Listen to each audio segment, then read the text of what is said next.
sekarang kita mulai. Teks ini dibaca berkali-kali, saudara mungkin sudah dengar berkali-kali. Saya hanya mau mengajak kita renungkan ulang satu dua bagian ini. Pertama, nyanyian para malaikat di malam Natal itu dinyanyikan di padang belantara. Kenapa di padang belantara? Kisah di padang belantara itu tidak bisa dipisahkan dari kisah dalam kitab Kejadian pasal 4, Kain dan Habel. Di kisah tentang Kain dan Habel diceritakan, di padang itu tempat di mana kakak adik mesti baku sayang, menjaga kedamaian. Di padang itu mereka berbagi kasih, berbagi berkat, menikmati indahnya alam semesta. Justru di padang itu Kain tega sekali membunuh adiknya Habel.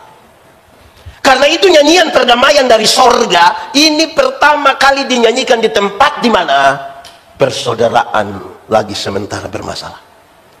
Di tempat di mana kita penuh dengan kepalsuan. Di tempat di mana kakak adik tidak bersayang. Di tempat di mana rumah tua itu menjadi sengketa bagi anak-anak yang ditinggalkan. Nyanyian perdamaian dari surga pertama kali dinyanyikan di situ. Pasti pertanyaannya gampang. Ini bapak-bapak dong dengan keluarga aman kah? Ini kalau tidak jawab begini, sudah pasti aman.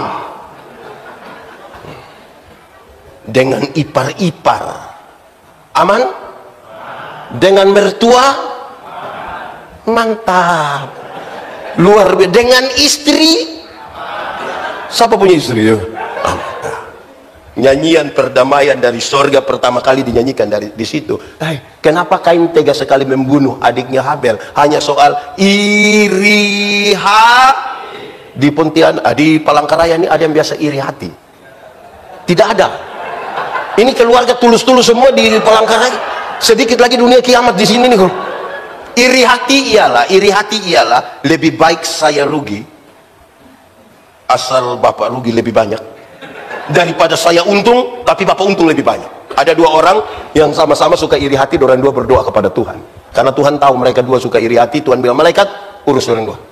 Malaikat datang, malaikat bilang, karena kamu berdua suka iri hati, maka Tuhan bilang hanya satu yang berdoa. Yang satu tidak usah berdoa, tapi yang berdoa itu dia minta apa? Yang tidak berdoa akan dapat 2 kali lipat. Jadi kalau beliau minta motor 1, pendeta Yandi dapat motor. Woi, di antara kami siapa mau berdoa? Woi. Tapi karena harus berdoa maka tarik undian siapa yang mau berdoa. Ya, tiba-tiba pendeta Yandi tarik, dia yang harus berdoa. Saya pikiran ini, kalau saya minta kaya, nanti Pak Pendeta lebih. Saya pikiran, setelah hitung-hitung sebenarnya sudah Tuhan. Kalau begitu kasih saya punya mata buta 1. Kalau pendeta yang buta 1, beliau buta berapa? Buta 1 rugi atau tidak? Buta 1 rugi atau tidak? Rugi atau tidak? Tapi lebih senang lihat orang buta iri hati. Orang iri hati itu orang lain yang beli kulkas, dia yang kedinginan di rumah. Lama-lama dia membeku di sana itu. Sebentar pulang dari sini jalan kaki ada orang bawa motor hampir tabrak dia silih sedikit. Itu orang lewat 20 meter jatuh. Brrr. Dia bilang apa?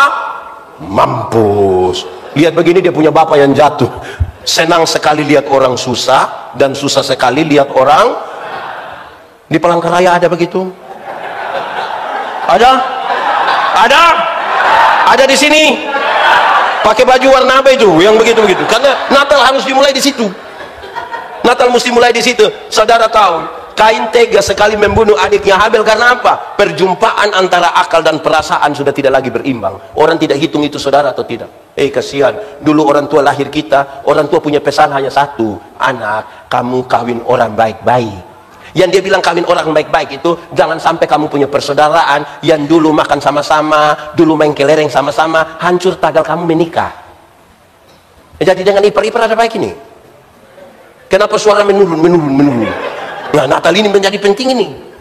Ya, kawin orang baik-baik. Kalau tidak akal dan perasaan tidak lagi berimbang, tidak bisa. Harus berimbang. Perjumpaan akal dan perasaan yang berimbang membentuk karakter manusia. Ya, ayam itu ada otak, tapi tidak pakai otak. Makanya tidak ada sekolah ayam. Atau di Palangkaraya ada sekolah ayam. Ayam itu ada hati kok tidak? Ada, dia punya nama hati ayam, tapi dia tidak pakai perasaan. Makanya ayam tidak pernah cemburu. Nah, saudara lihat, Waktu Tuhan menciptakan manusia laki-laki dan perempuan, bukan sekedar jenis kelamin yang dia bedakan. Ada bagian lain yang disebut pola untuk dikelola, yaitu saya sebut satu sekarang berkaitan ini. Soal pola berpikir. Laki-laki itu cenderung rasional. Bapak-bapak, suami-suami itu cenderung rasional. Makanya bapak-bapak kalau bicara selalu bilang, saya pikir. Ibu-ibu itu kan lebih banyak pakai apa? Perasaan. Makanya mereka kalau bicara selalu bilang, saya rasa.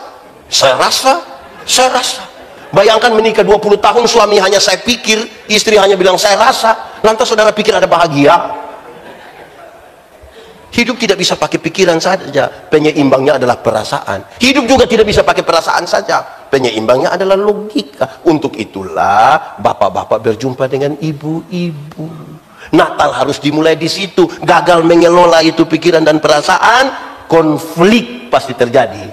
Relasinya rusak antara manusia dan rusak dengan Tuhan. Saya ingat saya melayani di Pulau Selatan di NTT, Pulau Sabu. Kami biasa ibadah rayon. Di sini sebut apa ya? Beberapa rumah tangga di satu wilayah disebut apa ya? Lingkungan. Kami di sana sebut rayon. Kami ibadah rayon itu hari Senin, hari Rabu, hari Jumat. Kami pergi itu nanti orang sudah buka tikar besar begitu. Terus yang akan pimpin ibadah dia duduk di yang paling tinggi, duduk bersila, semua duduk bersila. Lampu paling besar ada di dia. Saya pergi begini, orang sebanyak, jemaat sebanyak. Saya mulai pimpin ibadah. Saya berkhotbah, orang senyum-senyum. Saya pikir pasti masuk ini, pasti. Yang menarik, kami sudah selesai ibadah, dorang masih senyum-senyum. Saya mulai pikiran dengan jemaat punya senyum. Saya bilang, jemaat, kamu senyum-senyum apa? Dorang tambah senyum lagi. Saya panggil seorang diaken, Welminceriu namanya. Saya pakai bahasa kampung. Saya bilang, Nadau, kamu senyum-senyum apa? Dia ambil satu pena, dia tulis di satu kertas kecil, dia antar kasih saya. Saya penasaran sekali. Saya coba buka, ternyata dia tulis, maaf, bapak punya resleting tidak tarik gitu. Saya macam mau tampar dia itu. 1 jam kita sama-sama di sini, engkau lihat ada masalah di saya, engkau diam-diam. Saya tanya, menurut saudara tadi orang punya ibadah ada jalan baik atau tidak? Baik atau tidak? Baik atau tidak? Tidak baik kan? Hanya soal apa? Perasaan. Saudara lihat kita punya perasaan dalam gereja. Saya mau tanya, ada orang yang saudara hargai, orang yang saudara hargai sekali. Terus dia datang di saudara, bermaaf, maaf sekali. Ada kotoran di dia punya hidung. Berani kasih tahu dia? Pak, maaf Pak, ada kotoran, biar saya ambil. Bisa? Berani kasih tahu? Yang herannya kepada yang bersangkutan, perasaan kita kasih tahu, tapi kita kasih tahu orang lain.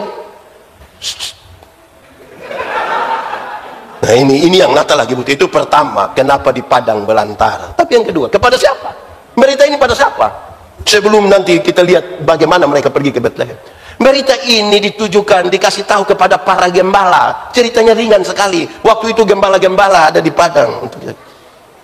Tapi siapakah gembala-gembala? Dalam masyarakat Palestina, gembala-gembala adalah salah satu dari sekelompok orang yang tidak bisa dipercaya. Mereka bekerja di waktu malam. Kebanyakan itu jaga orang lain punya ternak. Mereka suka bertengkar, berkelahi soal lahan untuk pakan ternak. Mereka suka tipu. Berkelahi, tipu dengan apa tadi? Bertengkar, rampas lahan. Saya mau tanya, di sini ada bapak-bapak tukang tipu? Ada kok tidak? Oh, berarti ini bukan turunan gembala ini. Oh, bapak-bapak di sini jujur-jujur semua. Bapak-bapak dorang ini aneh. Malas ikut ibadah kaum bapak. Istri bilang, papa ikut ibadah kaum bapak. Ikut sedikit, rajin gereja, rajin ibadah sedikit. Kenapa? Oh, setuju lain bapak-bapak. Tapi, ada 2 tapi. Tapi pertama, dorang pergi latihan vokal grup kaum bapak. Itu sampai jam 2 subuh. Istri telepon, papa belum pulang, ada latihan. Di Palangkaraya ada juga yang latihan sampai lari pagi, itu ada dia. Ini hancur ini. Sudah bagus, sudah latihan, sudah bagus, pulang jam 4. Yang kedua, kalau menyanyi di gereja, kirim duluan anak-anak, lapor kepada pendeta. Pendeta, kaum bapak nanti menyanyi itu setelah firman. Kenapa? Belum lengkap. Betul juga ya, kaum bapak di sini belum lengkap juga, karena sampai subuh. Yang menarik ada lagi, habis menyanyi dia pulang. Ada juga kaum bapak begitu. Ada di sini dia. Tadi ada menyanyi di depan. Kadang bukan pulang, gayanya mantap sekali. Habis menyanyi, terus misalnya masuk. Baik saudara-saudara, pendeta yang pimpin bilang, kita sama-sama masuk dalam pengakuan iman bersama semua orang percaya pada segala tempat, segala waktu. Mari kita mengikrarkan pengakuan iman kita menurut pengakuan iman rasuli. Woi, bapak-bapak yang tadi menyanyi itu dengan santun sekali, seperti ada kebutuhan khusus. Merokok di situ. Ada juga, ada ikut ibadah. Bisa tunjuk sedikit, bisa tunjuk itu. Gembala-gembalain. Tidak bisa dipercaya, maaf, tidak bisa dipercaya, tukang tipu dan tukang bertengkar. Di sini ada bapak-bapak suka bertengkar. Yang sedikit-sedikit tersinggung itu ada. Sedikit-sedikit tersinggung ada. Sedikit-sedikit mau keluar dari GKM, mau bikin gereja baru di situ ada dia. Aduh, kita pusing lah kalau dengan bapak-bapak begitu. Nah, ini yang mau membangun keluarga tukang tersinggung. Nah, sekarang saudara, membawa berita sekarang harus mendefinisikan dulu. Kabar baik ini akan didefinisikan oleh orang yang tidak bisa dipercaya. Oh, kita mau kasih tahu apa? Saya mau tanya, kalau orang tolong kita terus kita bilang terima kasih, itu baik atau tidak? Baik atau tidak? Mantap? Betul? Amin. Kalau begitu saya mau tanya, ibu-ibu, di sini tidak ada ibu-ibu. Ini anak SMP semua yang ada. Ibu-ibu, siapa punya suami yang pagi-pagi ibu siap sarapan terus suaminya bilang terima kasih sayang? Ada? Ada, boleh angkat tangan? Oh, ada satu, mantap. Bahagia sudah ibu itu rumah tangga, baik, mantap sudah. Ini bapak-bapak ini dengan istri tidak pernah terima kasih, tapi istirahat kantor makan di warung sudah bayar lagi, terima kasih lagi. Kadang-kadang janji itu, mbak besok saya datang lagi ya mbak. Ada juga bapak-bapak begitu, ada di sini. Itu fam apa dia itu? Bapak-bapak, coba sebentar malam pulang istri siap makanan, terus dengan luar biasa coba bapak bilang terima kasih.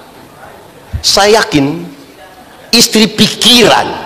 Kalau bapak-bapak sampai bilang terima kasih, istri pasti pikiran. Istri punya pikiran itu ada dua. Yang satu pasti istri pikir begini, tidak tahu roh apa naik di sapu suami. Karena tidak pernah buat, tiba-tiba dia buat kan. Ibu masa mau percaya langsung. Yang kedua pasti ibu pikir begini, jangan-jangan ini hari terakhir. Jadi tiba-tiba dia baik. Jadi mendefinisikan diri sebagai orang bisa dipercaya itu repot. Di sini bapak-bapak semua bisa dipercaya? Mantap? Luar biasa. Tepuk tangan dulu kasih bapak-bapak. Saya kasih contoh, misalnya ada bapak-bapak suka terlambat datang di kantor. Kantor di Palangkaraya biasa masuk jam berapa ya kira-kira? Ya 7.30. Dia biasa terlambat, datang biasa jam 8 setengah 9. Tiba-tiba setengah 7 dia sudah ada. Paling pertama, saudara pergi lihat itu bapak datang paling tempo, saudara percaya setelah dia dengar khotbah ini dia akan pergi besok itu setengah 7. Saudara yang teman kantor bisa langsung percaya? Lihat dia, bapak kenapa datang cepat sekali hari ini? Oh, tadi malam saya baru dengar khotbah, saya ingin sekali berubah, saya mau datang. Saudara percaya?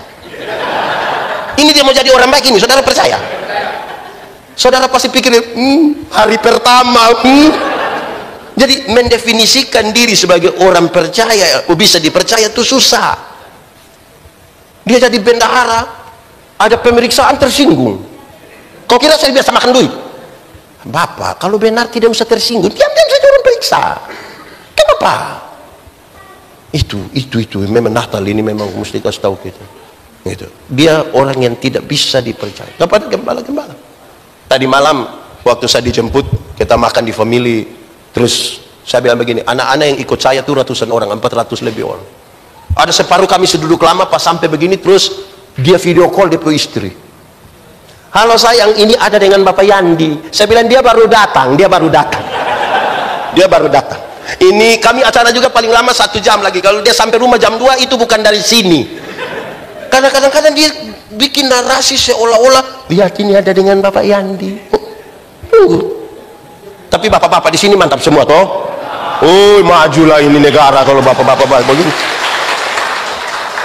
Bapak-bapak itu luar biasa. Nah, saudara-saudara, sudah kepada gembala-gembala, tempatnya di padang. Sekarang isi beritanya apa? Ada malaikat datang, berdiri di antara gembala-gembala. Berita isi apa?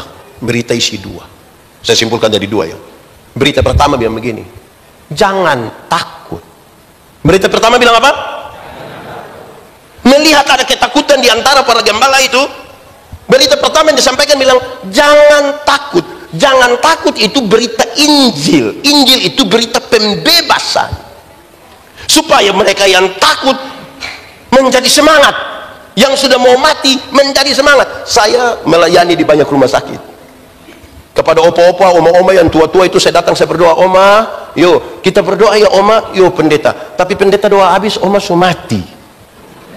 Tapi oma mati masuk surga. Terus kita mulai jelaskan kenapa mati masuk surga. Terus saya bilang, pendeta, mati sekarang atau mati besok sama saja. Tuhan yang memberi, Tuhan yang mengambil. Terpujilah nama Tuhan. Bahkan di lorong-lorong kematian pun, berita Injil sampai, dia semangat untuk itu pembebasan. Ingat, masih banyak orang, masih banyak gereja suka kasih taku orang. Dorang biasa menjelang Paskah bawa film neraka, putar di kampung-kampung. Orang kampung nonton film neraka, aduh pendeta, neraka. Saya tidak pusing dengan neraka. Kenapa pendeta tidak pusing? Karena saya masuk surga. Minimal pendeta mesti tahu, saya tidak tahu juga tidak apa-apa. Karena saya kalau masuk surga bukan karena ketakutan hukuman di neraka. Saya masuk surga karena Tuhan Yesus mati ganti saya. Supaya apa? Kalau saudara baca perjanjian lama, saudara akan temukan celakalah. Saudara baca perjanjian baru ketika Yesus lahir, Yesus melayani, Yesus mati, Yesus bangkit, Yesus naik ke surga, Roh Kudus dicurahkan. Saudara tidak menemukan itu kata celakalah. Tapi apa? Jangan takut. Supaya kalau ada orang datang ke saya, ada anak muda datang ke saya, pendeta Yandi, saya rasa saya manusia paling berdosa di dunia. Saya bilang, Adi, pendeta juga orang berdosa, tapi jangan takut, dan kasih Tuhan lebih besar dari kita dua punya kesalahan. Itu pembebasan. Bayangkan kalau ada orang datang kasih tahu saya, pendeta Yandi, saya rasa saya manusia paling berdosa. Iya, saya lihat engkau punya muka berdosa ini, saya sudah lihat. Engkau ini kalau tidak bertobat, kaki tangan akan patah buang semua, patah-patah. Yang berita apa macam begitu? Berita apa itu? Injil itu pembebasan. Nah, Injil itu ada dua. Injil ada berapa? Injil ada berapa? Satu. Mati masuk surga. Sama-sama, 1, 2, 3. Mati masuk surga itu Injil. Untuk apa badan bagus-bagus, pakaian ketat-ketat, hidup kaya raya, mati masuk neraka? Kurus-kurus, susah-susah, lemah-lemah, mati masuk surga. Mana yang baik? Badan bagus-bagus, kaya raya, mati masuk neraka. Susah-susah, mati masuk surga. Mana yang baik? Mana yang baik? Mana yang baik? Dua-dua tidak baik. Yang bagus itu badan bagus-bagus, pakaian ketat-ketat, hidup kaya raya, mati masuk. Tapi kita ini Tuhan baru kasih kepercayaan kecil saja langsung lupa Tuhan. Dulu belum ada kios, tiap hari berdoa. Pendeta belum datang, dia sudah berdoa, berlutut di sini berdoa. Sudah ada kios, hari Minggu tidak datang gereja. Tuh pendeta bilang, Bapak kenapa tidak gereja? Tuhan suka kasih kios, nanti siapa jaga lagi pendeta. Baru kasih kios, belum kasih perusahaan tambang, baru kios. Ada juga bapak-bapak begitu. Ada di sini itu bapak. Itu baru Tuhan baru kasih sedikit. Lupa Tuhan. Dulu masih honor, belum ASN. Berdoa keliling semua gereja GKI ini, minta kalau Tuhan berkenan dia diangkat jadi ASN. Wih, doa-doa Tuhan kabulkan jadi ASN, bikin syukuran. Gaji pertama untuk Tuhan semua. Gaji kedua, ketiga sampai hari ini yang tidak ada lagi untuk itu. Tapi setelah jadi ASN, sejumlah alasan dia pakai untuk tidak ikut ibadah. Kaum bapak tidak mau melayani. Ada itu bapak begitu di sini. Pemalas ikut ibadah. Kita telepon, Bapak boleh ikut ibadah? Hanya ada satu kata paling sakti di dunia, yaitu sibuk. Oh, orang kalau omong sibuk sekarang itu macam derajat naik sedikit. Jadi dia bicara tuh ekspresif. Bapak tidak ikut. Oh, saya sibuk. Itu macam Ada bapak-bapak sibuk sekali. Ada ibadah rumah tangga di rumah, istri telepon, WA, bapak, majelis jemaat sudah datang, bapak boleh cepat kita tunggu. Sudah mulai, papa lagi ada lembur. Bapak tukang tipu. Mau bawa berita ke Bethlehem. Tapi bapak jujur-jujur semua ini. Ini muka jujur semua ini. Saya lihat ibu-ibu mulai ragu deh bapak-bapak. Ya, itu berita. Injil pertama, mati masuk. Ya. Jangan suka kasih takut. Di sini ada yang biasa kasih takut orang. Saya mau tanya ibu-ibu dulu. Ibu-ibu, kasih makan anak umur 2 tahun gampang atau susah ya? Susah kan? Kan kita kejar-kejar dia, kejar, sudah setengah jam terus dia punya mama. Ini anak tidak bisa mengerti orang tua sedikit. Anak umur 2 tahun suruh mengerti dia punya mama yang 40. Anak itu kalau tidak mau makan, jangan kasih takut, kasih tahu dia baik-baik. Adek, ayo makan sayang, ayo makan biar sehat. Ini anak tidak mau makan, dia punya mama bilang, makan itu ada om datang. Wah. Terus itu om datang. Wah. Di sini ada om biasa kasih takut anak kecil. Ada itu om. Ingat kita sutua anak-anak nanti besar. Dia kasih takut kembali kita. Apa yang kamu tidak mau orang perbuat kepadamu, jangan coba-coba perbuat pada orang. Malam-malam kalau anak-anak kecil belum bisa tidur, jangan kasih takut dia. Kasih tahu dia baik-baik. Adek, bobo sayang, ayo bobo, biar bangun besok pagi itu sehat, badan kuat. Ayo bobo. Adek belum bobo, papa mama bobo duluan nanti. Ayo bobo. Ini anak belum mau tidur, papa mama sepakat kasih mati lampu. Setelah lampu mati, dia punya papa keluar dari pintu belakang menuju jendela kamar. Dengan yakin sekali dia punya papa garuk jendela. Dia punya mama sengaja kaget tidak. Om, adek so bobo, om. Ini keluarga tipu-tipu. Repotin keluarga. Jadi Injil itu pembebasan. Tapi itu pertama. Yang kedua, Injil yang kedua. Saudara, surga lebih baik atau dunia lebih baik? Surga lebih baik atau dunia lebih baik? Surga atau dunia? Yakin surga lebih baik? Amin? Mantap? Kalau begitu siapa mau pergi sekarang? Ada yang mau pergi ke surga sekarang? Oi bapak, mantap. Biasa saya tanya orang itu, tidak mungkin semua, ada 1-2 mau pi, tapi belum bisa pi karena tidak mungkin bunuh diri toh. Selalu harus ada satu kalimat, yaitu belum waktu Tuhan. Ya. Karena saya percaya Yesus, saya yakin saya sekarang bersama Yesus. Tapi belum pi surga, masih di Palangkaraya. Ya. Oke, baik, terima kasih, silakan duduk. Oke, tepuk tangan. Yang saya maksudkan begini, kita belum pergi ke surga yang lebih baik dari dunia, tapi tanda-tanda kerajaan sorga sudah mesti terjadi di dunia. Kerajaan itu berbicara tentang pemerintahan Allah.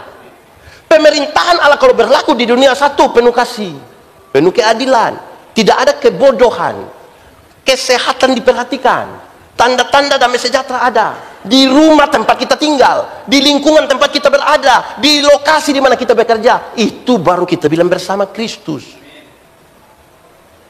Mau pergi surga sekarang? Terus kita ada di dunia sekarang, lalu ada kasih. Di sini ada suami pukul istri. Koma sedikit saya balik saja. Ibu-ibu yang biasa kena pukul dari suami, coba angkat tangan. Jangan. Berani angkat tangan pulang kena pukul ulang lagi. Nah, saudara-saudara, itulah pembebasan. Di situ tadi kita baca itu nubuatan orang itu, teman-teman, kaum bapak baca itu menarik sekali. Ada yang dikutip dari Lukas 4. Roh Tuhan ada padaku. Dia mengurapi aku supaya apa? Pergi dengan orang buta. Pergi kepada mereka yang terpenjara. Kepada mereka yang susah. Kalau itu sudah dilakukan semua, baru boleh katakan tahun rahmat Tuhan sudah datang. Kaum bapak, mantap. Itu beritanya. Setelah berita itu disampaikan, tanda-tandanya kasih tahu, kamu akan berjumpa bla bla bla untuk menjawab itu nubuat. Lalu tiba-tiba tampaklah sejumlah besar bala tentara Allah yang memuji Allah. Katanya, dia bilang, kemuliaan bagi Allah, damai sejahtera di sama-sama 1, 2, 3. Kemuliaan bagi Allah, damai sejahtera di. Nah, ini menarik ini. Ini menarik ini. Ini nyanyian bersama. Tidak boleh ada sesuatu yang melebihi kemuliaan Allah. Seperti apapun hanya Allah yang perlu dimuliakan. Damai di bumi ini ada damai ini. Di rumah damai, macam saudara merenung sekali. Kemuliaan bagi Allah, itu nyanyian bersama, bukan nyanyian sendiri-sendiri. Menyanyi bersama-sama itu repot, karena kita jadi jam 7, ada yang datang setengah 12. Ini hari satu datang, satu tidak datang. Besok semua satu datang, yang 2 tidak datang. Wih, memang mau menyanyi bersama-sama ini repot. Belum lagi kita bagi suara 1, 2, 3 dan belum lagi kalau kita mau menyanyi dia masuk suka duluan. 3, hai dunia, hai tunggu dulu, kita mau nyanyi sama-sama.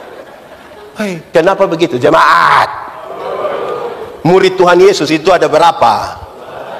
12 itu banyak kok sedikit.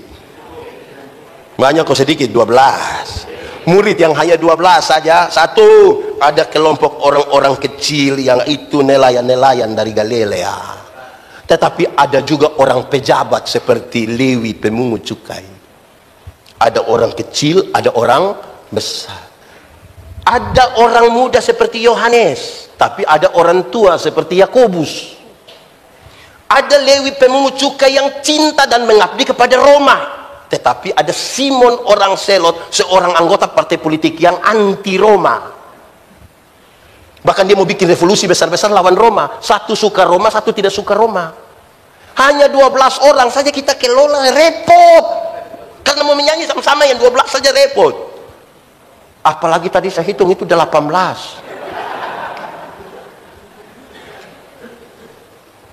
Repot itu.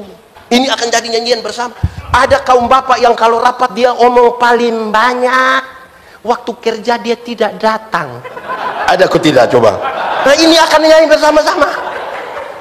Ada yang waktu kita bikin acara dalam rangka hari ulang tahun Galilea, kita bikin seminar, dia hanya bertanya begitu rupa sampai dia jawab kembali itu pertanyaan.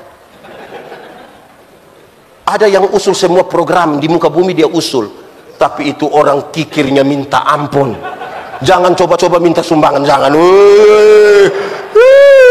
Dalam rangka perayaan Natal dalam rangka perayaan Natal tahun 2024 dan tahun baru 2025, maka setiap kakak diharapkan dapat mengumpulkan dana 100.000 rupiah. Aduh, jangan coba-coba pikir minta di dia. Ada bapak-bapak begitu juga. Ini akan menyanyi bersama-sama ini. Ini akan menyanyi dengan kita ini. Wih, repot juga tuh. Wih. Ada yang pas ibadah dia tidak ada. Pas makan muncul. Ada juga. Ini akan menyanyi bersama-sama. Yang itu nyanyian isinya kemuliaan bagi Allah, damai di. Wih, damai kok kalau saudara lihat dia begitu damai. Oh, tanggung jawab ini memang. Itu soalnya di mana? Soal di rumah. Nah, saudara-saudara, itu akan jadi bahan yang serius. Nah, kemuliaan bagi Allah. Tidak boleh ada satu orang pun yang karena kemuliaan tertentu dari dirinya melebihi kemuliaan Allah. Tidak boleh. Hanya Allah yang dipermuliakan. Kami di GEMIT, Gereja Masehi Injili di Timur. Gereja Masehi Injili Timur itu kurang lebih sama dengan GKI. Setiap 4 tahun kami mutasi. Kalau GKI berapa ya Pak Pendeta? 8 tahun. Kami setiap 4 tahun mutasi. Ini jemaat ini. Kalau diorang ada suka pendeta, diorang menghadap sinode. Jangan kasih pindah dulu kami punya pendeta. Kenapa? Kami sementara membangun. Oh, dia kepala tukang. Jadi kalau dia pindah pembangunan tidak. Itu kalau ada suka pendeta. Tapi kalau orang tidak suka, orang pisinode, ambil kembali. Pusing kita. Kita akan menyanyi bersama-sama di situ. Bisa tuluskah supaya bawa damai sejahtera, bolehkah? Saudara, Ada satu kemuliaan Allah yang puncaknya, saya bicara dua puncak ya. Puncak pertama itu adalah ketika Yesus mati bagi kita. Alkitab mencatat, Yesus tidak mati konyol, tetapi Yesus dimuliakan di salib. Supaya kita yang terputus hubungan dengan Tuhan karena dosa, sekarang berjumpa kembali dengan Tuhan dalam relasi yang kuat. Ada satu lagu ini lagu lama, orang tua dong pasti masih ingat lagu ini. Coba kita menyanyi. Pada satu bukit jauh dari lihat salib. Lihat salib Tuhan berdiri. Sepotong kayu kasar, sepotong kayu kasar, tanda dosa di sana Tuhan ku telah mati. Ku datang pada salib itu, ku datang pada salib itu. Ku kenangkan cinta, ku kenangkan cinta Tuhan. Ya ku jatuh pada kakinya, ya ku jatuh pada kakinya. Sanaku dapat ampun dosa. Kenapa banyak bapak-bapak suka bertengkar di rapat-rapat majelis? Kenapa satu pendeta menghujat pendeta yang lain? Kenapa gereja-gereja di Indonesia saling menghakimi satu dengan yang lain? Karena kita lagi bertengkar di luar kemuliaan salib. Orang berusaha membesarkan dirinya, membesarkan organisasinya, dan lupa pada kemuliaan Allah. Siapakah yang berani menatap kemuliaan Allah? Kenapa ada orang sombong di dunia? Karena dilihat ke kiri dan ke kanan. Kalau lihat kiri kanan kan kita bisa lebih hebat dari satu atau dua orang. Tapi melihat kepada Kristus, siapa yang berani memandang kepada? Datang pada salib itu kita hanya dengan jujur tertunduk dan hanya bisa katakan, ku datang pada salib itu. Apa yang kita kenal? Ku kenalkan cinta Tuhanku. Ya ku jatuh pada kakinya, ya ku jatuh pada kakinya. Sana ku dapat ampun dosa. Kalau hari ini saudara bertanya kepada Tuhan Yesus, Yesus seperti apakah engkau mengasihi aku? Dia tidak jawab. Hari ini saudara bertanya pada Yesus, Tuhan Yesus seperti apakah engkau mengasihi aku? Dia tidak jawab. Dia merentangkan tangannya di kayu salib dan mati bagi saudara. Tidak boleh ada satu kemuliaan pun di dalam gereja ini yang melebihi. Tidak boleh ada satu orang tua yang sedikit-sedikit bilang, kami dulu waktu tahun 1970, ini sudah 2024. Kami dulu.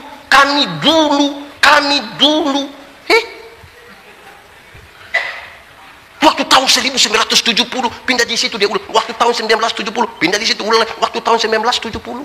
Lama-lama dia baru bangun, orang bilang 1970.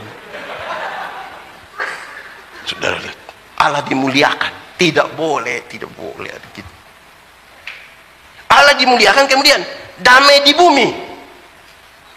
Damai di bumi. Saudara, damai sejahtera ialah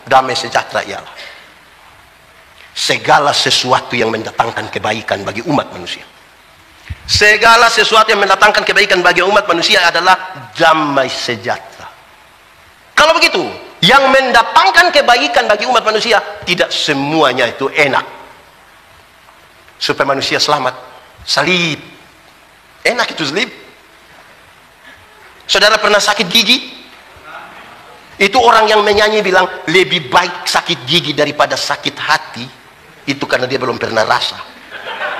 Wih, sakit gigi terlalu mengerikan. Kepala di bawah, kaki di atas putar, tidak bisa tidur. tetangga pun tertep, kita tersinggung. Sakit fisik, sakit hati, semua sakit. Terus dia ambil air hangat, dia taruh gula manis tinggi, terus dia kumur. Kenapa kok sakit gigi kok kumur-kumur manis-manis? Biar supaya ulat ambil yang manis-manis, jangan bikin sakit. Kadang-kadang untuk sebuah penyembuhan obatnya mesti pahit. Mesti pahit. Saya kadang-kadang lihat sebuah anak orang baru lahir harus vaksin toh. Saya tidak tahan dia. Bapak kasih kuat hati untuk anak punya bayi. Baru vaksin yang ini itu, tiba-tiba anak pertama kan anak perempuan. Bapak ke dokter, bikin apa lagi? Mau pasang anting-anting, tembak lagi di sini. Sakit atau tidak? Untuk mendatangkan kebaikan. Orang tua di kampung ajar kami, kalau pohon nangka tidak berbuah, angkat pedang, angkat parang, cincang dia punya batang. Tahun depan dia berbuah. Nah, siapa yang mau dicincang sekarang? Supaya berbuah. Jemaat itu kan tersinggung lagi. Kita baru mau ngomong keras sedikit tersinggung. Stop! Kita pusing.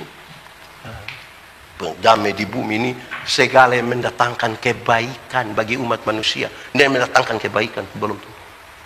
Belum tentu baik ikut kita punya mau. Setelah berita itu, malaikat-malaikat sepulang, baku ajaklah ini gembala-gembala. Mari kita pergi ke Bethlehem. Sebelum kita bicara Bethlehem, saya mau kasih tahu pertama begini. Dorang kan makan minum dari pekerjaan sebagai gembala. Ini pekerjaan ditinggalkan untuk pergi. Kasih tinggal pekerjaan untuk pergi ke Bethlehem.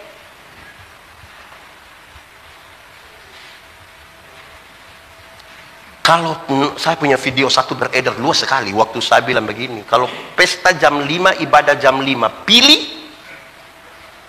Kalau pesta jam 5, ibadah jam 5, kita pilih mana? Pilih pesta juga tidak apa-apa lah, jangan terlalu rohani sekali, jangan juga. Pilih ibadah, pilih pesta tidak apa-apa. Yang menjadi soal itu adalah alasan memilih. Bapak, kenapa tidak pergi ke ibadah tapi ke pesta? Pendeta minta maaf, tuan rumah undang langsung. Kalau tuan rumah undang langsung itu macam perasaan bagaimana ya?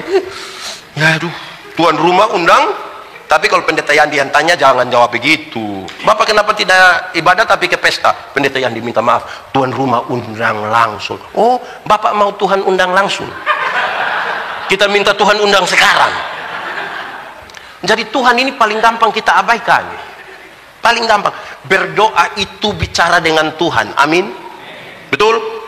Coba ikut ibadah hari Minggu, Pak Pendeta bilang, Bapak Ibu saudara-saudara, mari kita satu hati dalam doa syafaat.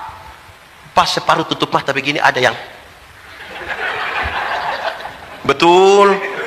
Di Galilea ada, di ini resort ada. Dia kaum bapak atau kaum ibu? Kan. Ibu-ibu juga, ibu-ibu ini kalau ibadah di rumah syukuran, pendeta khotbah-khotbah terus pendeta bilang, Bapak Ibu saudara-saudara bersama dengan keluarga kita satu hati dalam doa syukur, dalam doa syafaat. Pas kami mau berdoa, ibu-ibu langsung ke dapur semua, pakai baku panggil lagi, mari. Sampai di belakang yang ketua dapur itu bilang kepada ibu-ibu yang di dapur, siap sudah, sudoa siap. Kuat tadi sok kasih panas, padahal hanya kacang brenibon. Itu kacang itu memang kacang penuh masalah. Dari zaman Esau Yakub sampai hari ini hanya itu kacang. Hanya itu kacang.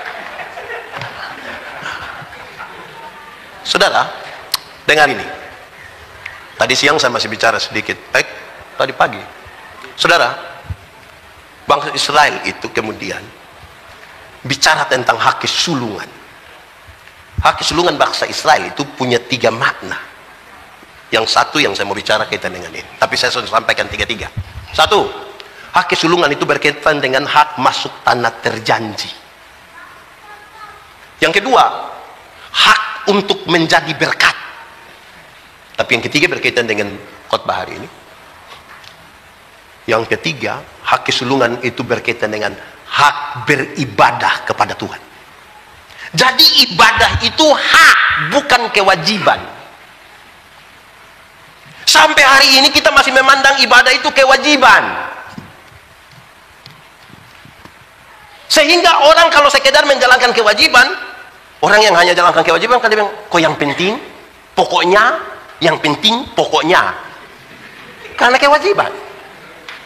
Sekarang hak, saudara bekerja, punya gaji. Gaji termasuk hak atau kewajiban? Kalau orang tidak kasih gaji, marah? Demo? Kenapa demo? Hak. Hak. Ini hujan sedikit tidak berani datang ke hak. Karena nanti haknya rusak. Hujan sedikit tidak berani ambil hak. Karena nanti hak rusak. Jadi ibadah itu hak, bukan kewajiban. Nah saudara, mari kita baku ajak. Mari kasih tinggal pekerjaan. Nanti kita tuntaskan. Ini ada satu orang bilang ke saya, bilang begini, pendeta, kerja itu kan ibadah toh pendeta? Saya bilang, oh betul, betul. Kerja juga. Kalau begitu untuk apa kita ada gereja lagi? Kerja saja kan itu ibadah. Tidak usah ada foto salam. Ibadah. Jadi bapak-bapak jangan gaya bilang, kami memang tidak setia ibadah, tapi kalau bedah rumah siap. Ikut ibadah baru pergi bedah rumah. Bukan ibadah tidak ada, bakti sosial ada. Kan begitu. Ini bapak-bapak bakti sosial atau bapak-bapak gereja? Nah, sekarang kita bicara Bethlehem. Bethlehem menurut arti katanya, Bait Laham, rumah roti, rumah makan. Jadi ajakan ini mengatakan, mari kita pergi ke rumah makan. Mantap. Itu yang tadi ibadah tidak ada pas makan, karena pergi ke ini juga repot juga. Pusing kita. Saudara, yang saya mau katakan kepada kita tentang bagian ini adalah, di Bethlehem itu ada dua peristiwa penting. Peristiwa pertama adalah peristiwa pemerintahan. Ada sensus penduduk, di mana Kaisar Agustus mengeluarkan perintah supaya setiap orang mendaftarkan dirinya di kampung asal. Kedua, oleh karena perintah itu, maka keluarga-keluarga dari mana-mana termasuk Yusuf dan Maria, mereka mesti pulang ke kampung mereka di Bethlehem. Jadi Natal itu dimulai dengan berkumpulnya keluarga-keluarga akibat maklumat pemerintah supaya pergi dan mendaftarkan diri. Kalau saudara baca ayat 1 sampai ayat 7, dia bilang, kasihan, tidak ada tempat bagi mereka di rumah penginapan. Kenapa? Karena ada banyak orang pulang, penginapan penuh. Sekarang kalau bilang tidak ada tempat bagi mereka di rumah penginapan, berarti Yusuf ada cek rumah penginapan. Dia ada ketuk di WB situ kah? Halo, ayo, ada kamar. Kenapa? Saya punya istri mau melahirkan. Sekarang hanya ada dua kemungkinan. Pertama, penuh. Tapi yang kedua, orang punya tradisi kan menarik. Seorang perempuan yang melahirkan, oleh karena lelehan dan darah itu dia akan disebut najis. Dan kalau dia najis, apa saja yang dia sentuh akan menjadi najis. Sekarang kalau dia ada di itu rumah penginapan, jadi najis semua. Pertanyaannya, pilih uang, kan kita kasih sewa rumah toh, ada banyak orang datang toh, dapat uang kan. Tapi tiba-tiba ada satu datang mau bikin najis dan kita tidak terima uang. Pilih mana ya kira-kira ini? Najis bersama-sama dengan Yesus atau terima uang? Tidak usah jawab, ini renungkan saja, renungkan saja. Kita pikir-pikir sedikit ya. Karena uang ini memang luar biasa, dia mempengaruhi. Uang itu tidak masuk dalam daftar kebutuhan primer. Tapi uang memang tidak ada. Bahkan kami ini kadang-kadang diukur dengan uang. Ada orang ini dia kasih persembahan di gereja itu, dia bisa lipat tangan. Bapak, kenapa sampai itu tangan begitu? Pendeta, kalau tangan kanan memberi, tangan kiri tidak boleh tahu. Saya bilang amin. Tapi saya tahu Bapak. Bapak tahu apa? 1000. Makanya begini. 100 tidak mungkin begini. Begini. Sudah begini pakai batok lagi. Saya 2 minggu lalu pergi ke Gorontalo. Ada anak-anak kecil umur 7 tahun, perempuan ikut jemput saya. Kami makan siang. Ada yang sekolah? Tidak, mau kepingin jemput pendeta. Oke, ada besar mau jadi apa? Mau jadi pendeta. Ada mau kaya jangan jadi pendeta. Mau kaya jangan jadi pendeta. Kenapa pendeta bicara begitu? Ada pendeta-pendeta ini hidup oleh Tuhan melalui persembahan jemaat. Kalau persembahan itu dalam rupa uang yang gambar proklamator warna merah itu jarang masuk. Yang paling banyak masuk itu Patimura, itu pejuang, dan kami selamanya akan terus berjuang. Kenapa Patimura pegang dia punya pedang begini? Karena ada yang bisa sama-sama begini sampai hampir-hampir Patimura punya pedang itu patah, adek. Yang saya mau bilang begini, jangan takut akan pemeliharaan Tuhan dalam hidup kita. Jangan terlalu takut. Kok kami juga ada hidup ini? Coba kasih tahu siapa yang paling kaya di Palangkaraya, yang dia bisa satu hari itu makan 715 kali. Paling tinggi 3 kali.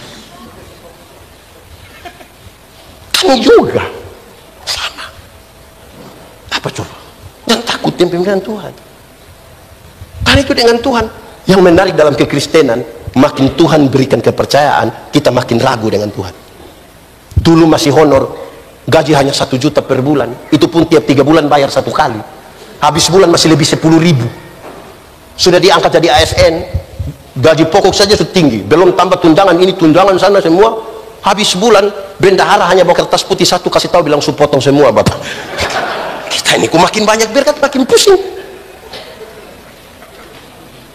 Mau percaya pada janji Tuhan, gak berani kah? Saya lihat saudara mulai ragu ini. Saudara, ada janji Tuhan itu kita bilang baik sekali.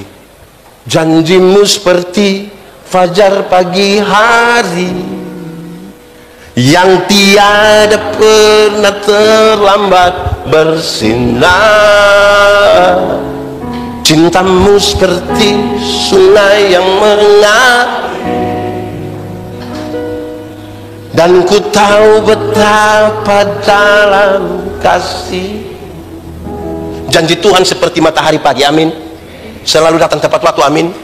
Dan satu waktu Tuhan bilang begini, berilah 1/10 dari hasilmu, ujilah, lihatlah bejana pemelahanmu akan berlimpah-limpah dengan buah anggur. Benar itu janji Tuhan?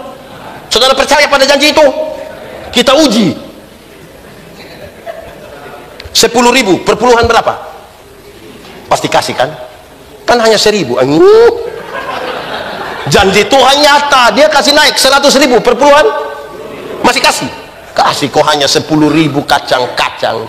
Tuhan kasih naik 1 juta perpuluhan, masih kasih. Kasih kok hanya 1 lembar. Tuhan kasih naik 10 juta perpuluhan, masih kasih. Kenapa mulai beda pendapat? Makin besar mulai beda pendapat. Perpuluhan mulai 1 juta, kita mulai pikiran. Ambil 1 juta di tangan kiri, 9 juta di tangan kanan, dia lihat 2-3 kali, sudah lihat 2-3 kali, terus dia bilang begini, Tuhan juga mengerti. Aduh, ini pendeta Yandi kita undang dia datang hanya mau ngomong perpuluhan supaya ini gereja dapat uang. Aduh, tidak. Ada 2 tidak yang saya bilang. Pertama, yang saudara bawa itu dalam kategori persembahan. Kata dasarnya apa? Sembah, bukan sumbang. Tidak ada satu orang lebih kaya dari Tuhan dia datang sumbang kasih Tuhan. Tidak ada. Dalam penyembahan itu kita datang kepada, dalam penyembahan. 1/10 bukan soal angka, keyakinan. Dan sebuah keyakinan yang kita anggap benar tidak butuh persetujuan. Saya punya keyakinan kok. Saya punya istri, saya bilang cantik. Saudara mau bilang dia, kok saya punya istri? Keyakinan. Kenapa untuk istri kita bisa bangun keyakinan, untuk Tuhan kita takut dalam keyakinan? Ini di Bethlehem ini. Dapat lihat Yesus atau dapat lihat uang? Kenapa lihat saya? Di Bethlehem. Itu tapi tidak pertama, tidak kedua. Satu-satu yang Yesus diberi pertanyaan ini. Pertanyaannya gampang, resikonya berat. Boleh membayar pajak kepada kaisar atau tidak? Kalau Yesus bilang boleh bayar pajak kepada kaisar, ribuan orang pengikut Yesus akan meninggalkan Yesus karena pajak terlalu mahal. Tapi kalau Tuhan Yesus bilang tidak boleh bayar pajak kepada kaisar, maka dia dianggap memprovokasi masyarakat untuk melawan pemerintah. Pasti dia ditangkap. Tuhan Yesus bilang begini, tunjukkanlah koin untuk pembayaran pajak itu. Dong kasih. Tuhan Yesus tanya, gambar dan tulisan siapa ini? Kaisar. Berikan kepada kaisar apa yang wajib kamu berikan pada kaisar, tapi berikan pada Tuhan apa yang wajib kamu berikan pada Tuhan. Ini bukan soal perpuluhan, ini bukan soal persembahan. Sebentar saudara bawa gambar dan tulisan siapa ini? Kaisar. Karena pada mata uang ini ada gambar dan tulisan kaisar, berikan pada kaisar. Tapi Alkitab mengatakan kamu adalah gambar dan tulisan Allah. Berikanlah uangmu pada kaisar, tapi berikanlah dirimu pada Tuhan dan bukan uang. Itulah persembahan yang benar. Supaya jangan ada orang kaum bapak bilang, pendeta saya ini tidak pergi ke gereja tapi saya punya persembahan ada pergi. Di surga tidak ada kios jual Indomie, kita tidak kumpul uang di. Dari persembahan itu yang saudara wakilkan dalam rupa uang, karena mau datang berjumpa dengan Yesus, tolong diatur baik-baik, tidak usah lama-lama sebaiknya. Kalau ada waktu baik tolong taruh di amplop, doakan, bukan perasaan dan teman di sebelah baru isi. Pendeta Yandi ini pernah alami satu hal yang saya tidak berani lagi. Saya pergi ke satu tempat, turun pesawat, harus langsung pimpin ibadah. Teman-teman pendeta yang jemput bilang, pendeta kita tidak bisa singgah lagi di penginapan, langsung pakai toga pimpin. Wah, pendeta Yandi. Bagian persembahan isi, beres, turun habis ibadah, kami duduk minum kopi. Saya kasih masuk kambing, ada apa ini? Uang. Bukankah tadi saya suka kasih persembahan? Ini uang persembahan yang tadi. Lalu yang saya isi tadi apa? Saya mulai pikir-pikir tadi apa ya yang saya isi. Ternyata saudara, yang saya isi itu boarding pass. Ada tulis lengkap-lengkap saya pun nama. Ada STH lagi di belakang. Aduh. Tolong siap baik-baik, tolong siap baik-baik dari rumah. Tolong. Kita mau ke Bethlehem. Nah, kalimat ajakan. Saya perlahan-lahan bicara Bethlehem. Saya tambah waktu mungkin 10 menit ya, saudara. Habis ini kita makan. Seadanya ini. Saudara, mari itu kalimat ajakan kepada orang-orang untuk pergi berjumpa dengan Yesus. Ingat, Tuhan Yesus datang, dia tidak tanya ada berapa gereja kita ada bangun. Dia tidak tanya itu. Dia bertanya dengan sangat ringan, ada berapa jiwa kita ada bawa datang pada Tuhan, yang kita ajak dia, mari ke Bethlehem. Satu saat Tuhan Yesus kasih tinggal ribuan orang yang baru saja menikmati sebuah mujizat. 5.000 orang laki-laki, hanya 5 roti dan 2 ikan. Woi, dorang cerita, lebih berapa bakul? 12. Kenapa lebih? Oh, tidak ada yang bungkus. Di sini, hati-hati. Kita mati dengan kesan. Pendeta Yandi kalau mati, orang akan bilang, oh itu pendeta yang kepala botak itu, aduh, dia sudah mati, aduh. Kalau ada orang yang cerewet satu mati, kita bilang, itu yang cerewet, saya orang terlalu cerewet. Kalau ada orang yang rapi sekali meninggal, kita bilang, itu orang terlalu rapi. Kalau ada orang yang disiplin waktu, kita bilang, oh itu orang terlalu disiplin. Nah, kalau yang mati itu suka bungkus makanan, orang kira-kira bilang apa? Kita tanya pendeta, bilang, yang mana ya? Itu pendeta itu. Yang mana? Pasti pendeta tahu siapa itu. Itu yang biasa bungkus-bungkus makanan. Wih, ini juga bahaya nih. Tapi itu kalau jemaat, Kalau kami pendeta ini caranya lebih soft dan elegan. Saya. Ini pendeta diri. Ini saya. Kalau saya lebih elegan. Pendeta Yandi punya anak bungsu nama Jonathan, umur 8 tahun. Pendeta kalau pergi ke acara-acara, terus pendeta lihat ini daging, pendeta suka, pendeta mendekat, dan pendeta akan bilang, Jonathan paling suka ini. Waktu bilang Jonathan paling suka ini, Tuhan dan nyonya rumahnya begini, langsung ada di rumah. Itu pasti pendeta pas mati kita tanya yang mana, itu yang bilang Jonathan paling suka. Oke, saudara, Tuhan Yesus kasih tengah dorang. Tuhan Yesus pergi ke Gerasa. Di Gerasa Tuhan Yesus hanya berjumpa dengan satu orang yang kerasukan legion. Kalau ngomong legion berarti dia kerasukan roh jahat, kira-kira 6.000 roh jahat. Berapa ribu? 6.000. Bayangkan kita punya teman kaum bapak yang satu roh jahat, dia punya otak saja kita pusing. Ini 6.000. Ini orang terlalu jahat. Jahat bagi orang lain, bagi diri sendiri juga dia jahat. Dia pukul-pukul dia diri ini. Tuhan Yesus mau turun dari perahu begini, itu roh jahat bilang begini, Yesus anak Allah yang hidup, apa urusanmu dengan kami? Rupa-rupanya roh jahat juga mengenal nama Yesus. Jadi kalau orang Kristen hanya kenal nama Yesus, kita belum lebih hebat dari roh jahat. Karena roh jahat juga kenal nama itu dan ketakutan. Injil Markus mencatat begini, di daerah itu ada penjaga-penjaga babi menjaga babi 2.000 ekor. Roh jahat itu bilang begini, biarkan kami masuk ke babi-babi itu. Tuhan Yesus biarkan. Masuklah roh jahat ke babi-babi itu, terjunlah itu babi-babi, mati 2.000 ekor. Itu orang kehilangan pekerjaan. Orang kasih tahu orang di kampung, datang usir Tuhan Yesus. Apakah Tuhan Yesus tega buat orang kehilangan pekerjaan? Lalu kenapa Tuhan Yesus biarkan 2.000 ekor babi mati? Jawabannya begini, dalam struktur budaya Yahudi, babi itu haram. Orang Yahudi tidak makan daging babi. Tapi yang haram orang bisa pelihara 2.000 ekor, sementara ada satu jiwa hampir binasa dorang biarkan. Itu yang Tuhan Yesus marah. Alangkah lebih baiknya ada 2.000 ekor babi mati daripada ada satu jiwa binasa. Sekarang coba hitung, kalau babi satu ekor harga 4 juta kali 2.000, coba hitung, coba 4 juta kali 2.000 berapa? 8 miliar harga satu orang gila itu. Kaum bapak pernah alokasikan 8M untuk? Pertanyaan lebihnya, siapakah orang gila itu? Nah itu, orang gila itu bisa kemungkinan besar kita punya suami. Karena ibu-ibu ini cantik-cantik datang gereja jalan sendiri. Terus pendeta tanya, ibu, mana suami? Terus dia bilang begini, pendeta, tahu sendiri. Sudah tahu suami begini, kenapa ambil resiko? Ini suami-suami, ini juga satu, ini suami-suami dong ini. Waktu masih pacaran, rajin sekali dia jemput pacar bawa ke gereja. Sudah menikah dia tidak rajin gereja. Pendeta bilang, bapak, kenapa dulu masih pacaran rajin, sekarang sudah tidak rajin? Dia bilang, pendeta, waktu pendeta kasih nikah saya dengan ibu, kami dua telah menjadi satu.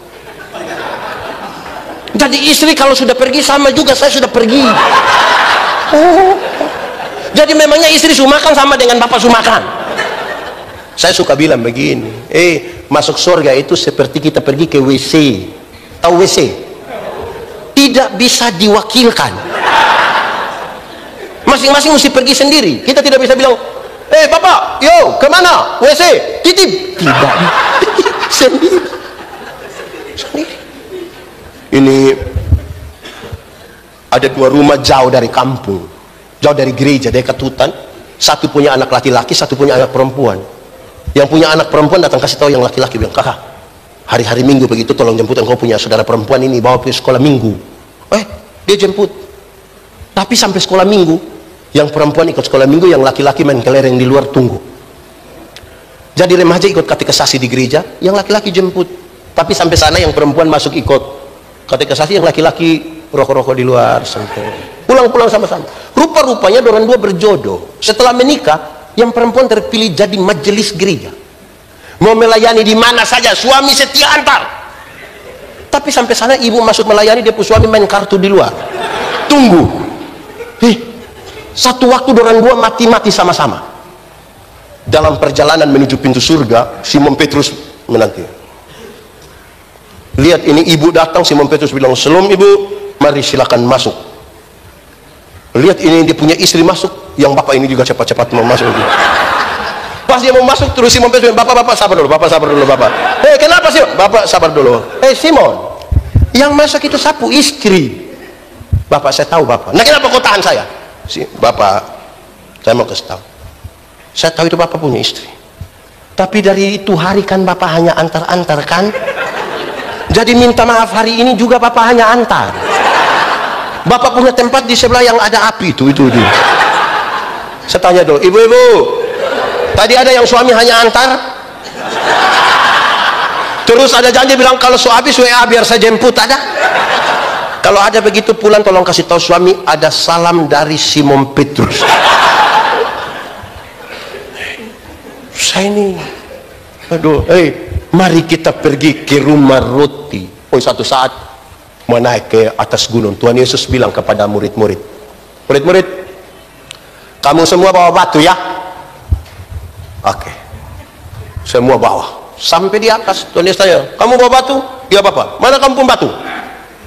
Semua punya batu besar begini, hanya Simon Petrus punya kecil. Kan dia pikir yang penting nama batu.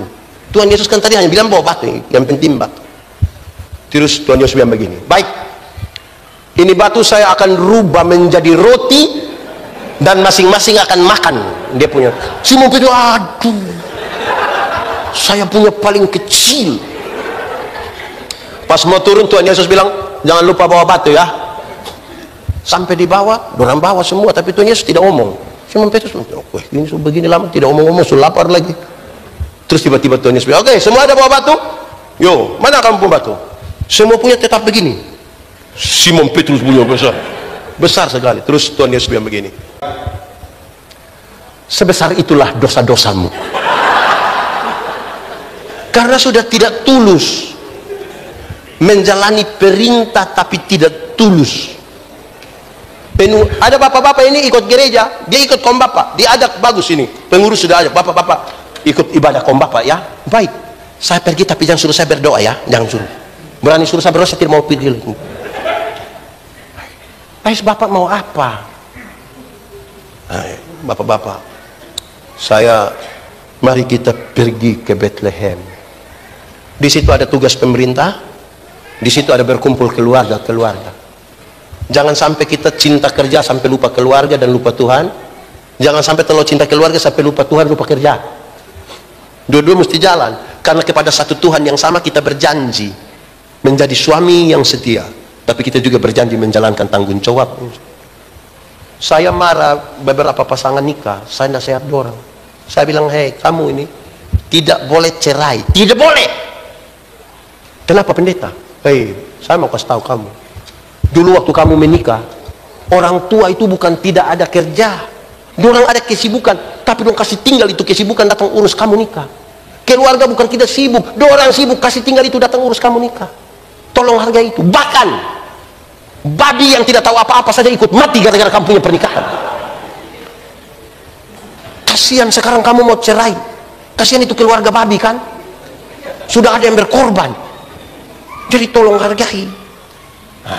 Itu maksud apa? Kita berjanji untuk kebanyakan. Pendeta Yandi baru nikah 15 tahun. Izin Bapak Klasis berapa lama? Bapak Klasis berapa tahun menikah? 20. Oh ya, 10 saya. Izin Bapak Pendeta?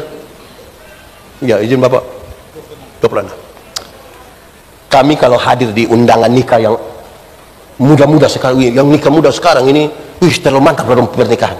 Ada prewed lah, ada semua. Beda kami dulu ini, kami punya nikah ini dekorasinya hanya ada gambar 2 burung,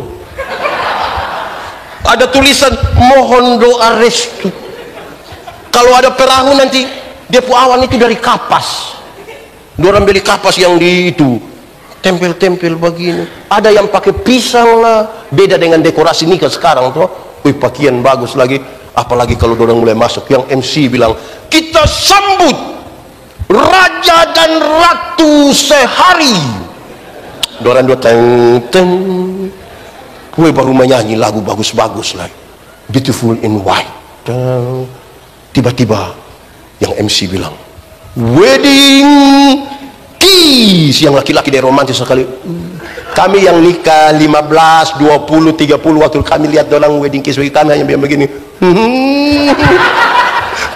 Hari pertama, hari pertama, 15 itu tidak ada, itu wedding, itu tinggal dia punya petasan. Itu tinggal petasan. Itu hari pakai baju seperti betul-betul mempelai wanita tuh, mantap. Wih, bidadari, ratu. Sekarang paling-paling dia pakai daster. Itu juga robek di sini. Kita baru mau sentuh sedikit, ada panas-panas begini. Wedding kiss hilang, Bapak, hilang. Jadi orang kalau kelihatan romantis itu kami hanya hari pertama. Marilah kita pergi ke Bethlehem. Nah, saya tambahkan satu hal terakhir. Kandang di Bethlehem. Mari kita ingat, saya bikin saudara berpikir sedikit jauh lah, tidak apa-apa. Gembala-gembala ini kan dorang jaga binatang di padang, betul? Tiba-tiba ada kandang di situ, dekat rumah. Binatang macam apa lagi yang di situ? Satu, kemungkinan besar itu binatang domba yang dipersiapkan untuk dikasih persembahan ke Bait Allah. Kedua, ada unta atau keledai. Saya mau tanya, dulu ada mobil Innova, ada Avanza, Travel, tidak ada. Nah, orang kemana-mana naik apa? Nah, unta keledai. Marilah kita dramatisir sedikit. Roti kan selewat. Di kandang itu ada Tuhan Yesus, ada hewan yang mau dipakai untuk dibawa persembahan ke gereja, ke Bait Allah, ada sebagai alat transportasi, berarti kekayaan. Pilih mana? Dorang masuk ini, ada oto, ada barang untuk persembahan, ada Yesus. Kira-kira pilih mana? Tidak usah jawab buru-buru, kan ini butuh perenungan toh. Pilih-pilih baik-baik ya. Di tempat itu Yesus itulah. Tapi ada Innova juga di situ. Ada juga tempat untuk gereja di situ karena hewan bagus ini. Pilih-pilih saja. Mobil itu harus dari sini. Kita terganggu. Saudara, memang persembahan untuk Tuhan, untuk kita butuh pilih baik-baik. Ini ibu-ibu, pernah kau tidak pergi ke gereja singgah di kios? Pernah? Tidak pernah. Atau rumah memang kios memang. Saya suka tanya yang singgah di kios, itu singgah bikin apa? Singgah tukar uang, pendeta. Oh, tukar kasih besar, tidak. Kasih kecil. Oh, yang pati murah. Ya, selamat merayakan Natal.